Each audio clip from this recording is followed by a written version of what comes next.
Hi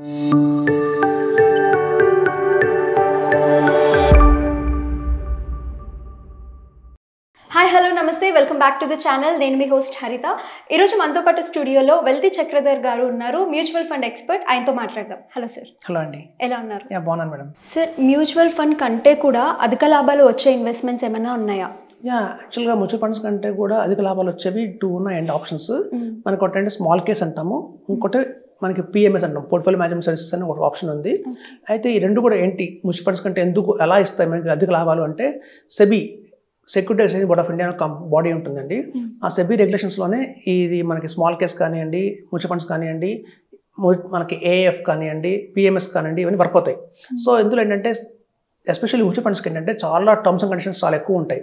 అంటే ఒక fund manager మొత్తం తీసుకున్న కార్పస్ని కొన్ని క్రోర్స్లో కలెక్ట్ చేస్తారు. చేసిన అమౌంట్ని దగ్గర 6% కంటే ఎక్కువ కంపెనీలు పెట్టకూడదని, వాళ్ళు ఇన్వెస్ట్మెంట్ చేస్తే అన్ని సెక్టర్స్లో ఇన్వెస్ట్మెంట్ చేయాలి. అంటే లైక్ ఐటీలో ఇన్వెస్ట్మెంట్ చేయాలి, ఫార్మాలో ఇన్వెస్ట్మెంట్ చేయాలి, ఆటోలో ఇన్వెస్ట్మెంట్ చేయాలి, అలా అన్నింటిలో ఇన్వెస్ట్మెంట్ చేయాలి. కొన్ని రూల్స్ ఉంటాయి. ఆ రూల్స్ అండ్ రెగ్యులేషన్స్ ఏమవుతుందంటే, ఒక్కొక్క మ్యూచువల్ ఫండ్ హౌస్ దగ్గర మీరు ఇచ్చిన డబ్బుల్ని ఒక నాట్ లెస్ దాన్ 100 కంపెనీస్ పెడతారు. అంటే 100 కంపెనీలకు వెళ్ళిపోతుంది మీ డబ్బులు తెలియకుండా. సో ఆ 100 కంపెనీలు, ఆ 100 స్టాక్స్లో కూడా నిజంగా పర్ఫామ్ చేసేవన్నీ అంటే ఒక 30-40 ఉంటాయి అంతే. రిమైనింగ్ 60 డమ్మీ, అంటే పెద్ద రిటర్న్స్ ఏం రావు. But still as per the rules and regulations ఏం చేయాలంటే వాళ్ళు ఇన్వెస్ట్మెంట్ చేయాలి, తప్పదు, కంపల్సరీ చేయాల్సి వస్తుంది. సో కాబట్టి ఏంటంటే మీకు రిటర్న్స్ అనేది తగ్గిపోతాయి. సో ఇదే మనకి స్మాల్ కేస్లో పిఎంఎస్లో ఏంటంటే ఈ ఆప్షన్ అనేది లేదు. మనకి ఏంటంటే ఈ ఆప్షన్స్ ఎక్కడైతే ఉండవో ఫండ్ మేనేజర్కి కొంచెం ఫ్రీడమ్ వస్తుంది. ఓకే, ఎందుకు నేను ఐటీలో ఇన్వెస్ట్మెంట్ చేయాలి, రెసిషన్ ఉంది ఆల్రెడీ బయట మార్కెట్లో, కొంచెం యూఎస్లో కూడా కొంచెం బాగాలేదు, పరిస్థితులు బాగాలేదు. సో ఇట్లాంటి టైంలో నేను రిస్క్ తీసుకోవడం ఐటీలో ఇన్వెస్ట్మెంట్ చేసి అనుకుంటే కనుక ఐటీని అవాయిడ్ చేయొచ్చు. అలాగే ఆటో ఇండస్ట్రీ, ప్రస్తుతం ఆటో ఇండస్ట్రీ కూడా బాగా సేల్స్ లేవు అనుకుంటే ఆటో ఇండస్ట్రీ కూడా స్కిప్ చేయొచ్చు. సో ఎక్కడైతే వీళ్ళకి పెద్ద పొటెన్షియల్ లేదు అనుకుంటున్నారో అట్లాంటి సెక్టర్స్ని కొంచెం వీళ్ళు అవాయిడ్ చేసి, ఏవైతే అధిక లాభాలు వచ్చే సెక్టర్స్ ఉన్నాయో అట్ ప్రెజెంట్ ఎఫ్ఎంజీసీ కావచ్చు, లేకపోతే బ్యాంకింగ్ ఫైనాన్షియల్ సర్వీసెస్ కావచ్చు, లేదంటే మన ఆటో, మన ఫార్మా కావచ్చు, ఇట్లాంటి బాగున్నాయి అనుకున్న స్టాక్స్ మాత్రమే వీళ్ళు పిక్ చేసుకుంటారు. సో దాంతో ఏమవుతుందంటే వాళ్ళకి అధిక లాభాలు వస్తాయి. ట్రాన్స్పరెన్సీ అండి. ఇప్పుడు చూడండి, మీరు పోర్ట్ఫోలియో చూస్తే suppose Nippon India small cap fund కొట్టిన, హెచ్డిఎఫ్సి మిడ్ ఆపర్చునిటీస్ ఒక ఫండ్ ఉంది. అలాగే మనకి కొటక్ ఫ్లెక్సీ క్యాప్ కావచ్చు. అలా ఏదన్నా ఫండ్ తీసుకుని మీరు కనుక పోర్ట్ఫోలియో కొడితే మీకు కనిపిస్తాయి 100 కంపెనీస్ వాళ్ళు ఎక్కడ పెట్టారని చెప్పేసి. So portfolio of the fund అని కొడితే మీకు వచ్చేస్తుంది.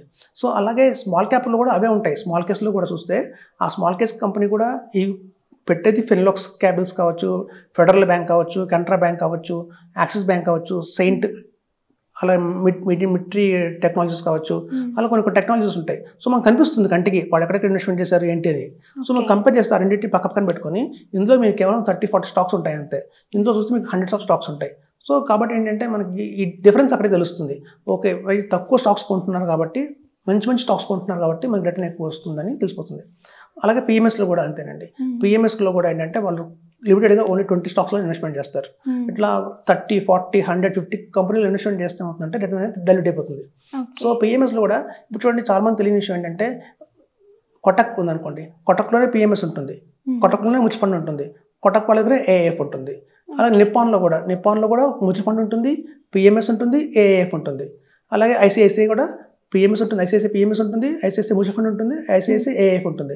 సో సపరేట్ కంపెనీస్ ఏం కావు, ఆ కంపెనీసే దగ్గర మీకు డిఫరెంట్ ఉంటుంది. సో ఉన్న అన్నిట్లోకి ఇప్పుడు చూడండి, మన మ్యూచువల్ ఫండ్స్లో కూడా చెప్పుకోవడానికి 40 కంపెనీస్ ఉంటాయి, కానీ 40 కంపెనీస్ పర్ఫామ్ చేయవు. అందులో కొన్ని చాలా డల్ కంపెనీస్ ఉంటాయి. సో అట్లాగే స్మాల్ కేసెస్లో కూడా, ఈవెన్ ఏఎఫ్లో కూడా, ఈవెన్ పిఎంఎస్లో కూడా కొన్ని ఫండ్ హౌసెస్ పర్ఫార్మెన్స్ బాగా చేస్తున్నాయి. సో మనం అది చూసుకుని ఆ రెస్పాన్సిబిలిటీ మంది. సో ప్రస్తుతం ఉన్న మార్కెట్ కండిషన్స్లో ఏ స్మాల్ కేస్ బాగుంది, ఎవరి ఏఎఫ్ బాగుంది, ఎవరి పిఎంఎస్ బాగుంది అనేది మనం సరే అడ్వైస్ చేస్తాం కాబట్టి కస్టమర్స్కి వాళ్ళకి అధిక లాభాలు పొందొచ్చు.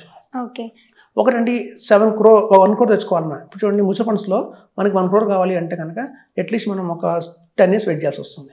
అదే కనుక పిఎంఎస్ స్మాల్ కేసులో మీకు కేవలం 5 ఏళ్లలోనే 1 crore అనేది వస్తుంది. సో సార్, ఈ పిఎంఎస్ అండ్ స్మాల్ కేస్ ఇవి రెండు చూసుకుంటే అసలు ఏ టైంలో అయినా టెన్షన్ లేకుండా కళ్ళు మూసుకొని ఇందులో నేను ఇన్వెస్ట్ చేయొచ్చు అనుకుంటే అది ఎందులో పెట్టుకోవాలి?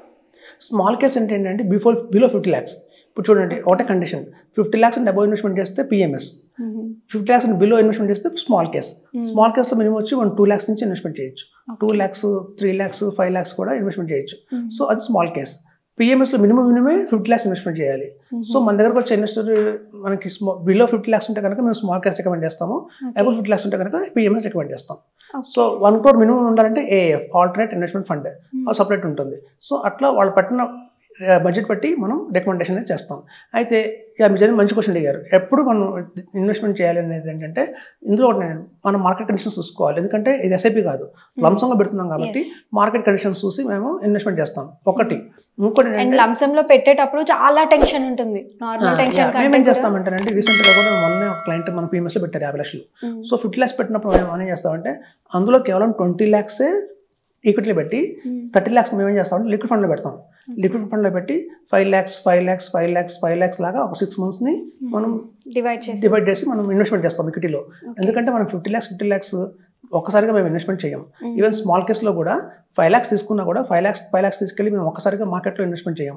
ముందు 2 lakhs పెట్టిన తర్వాత మెల్లగా 50,000 మనం ఇన్వెస్ట్ చేస్తాం. సో కాబట్టి ఏమవుతుందంటే మార్కెట్ కండిషన్స్ బట్టి కొంచెం తగ్గాక ఇన్వెస్ట్మెంట్ చేస్తాం కాబట్టి రిటర్న్స్ అనేవి బాగా వస్తాయి. ఓకే, అదే ఈఎంఎఫ్ కాకుండా ఇంకేదైనా ఇన్వెస్ట్మెంట్ ఉంటుందేమో అని చాలా మంది అనుకుంటారు. అండ్ అలా అనుకునే వాళ్ళకి వీడియో 100% యూజ్ అవుతుంది. చాలా థ్యాంక్స్ అండి. అందరూ నమస్కారం అండి. నా వెల్ది చక్ర ఛానల్ని సబ్స్క్రైబ్ చేసుకుని ప్రతి ఒక్కరు థ్యాంక్స్ చెప్పుకుంటున్నాను.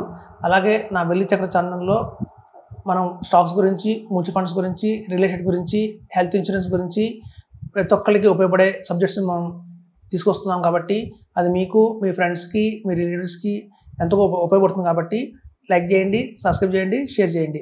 మీకు ఏమైనా సందేహాలు ఉంటే ఈ కింద ఉన్న స్క్రోల్ నెంబర్లో కాల్ చేసి నన్ను కాంటాక్ట్ అవ్వచ్చు. Thank you.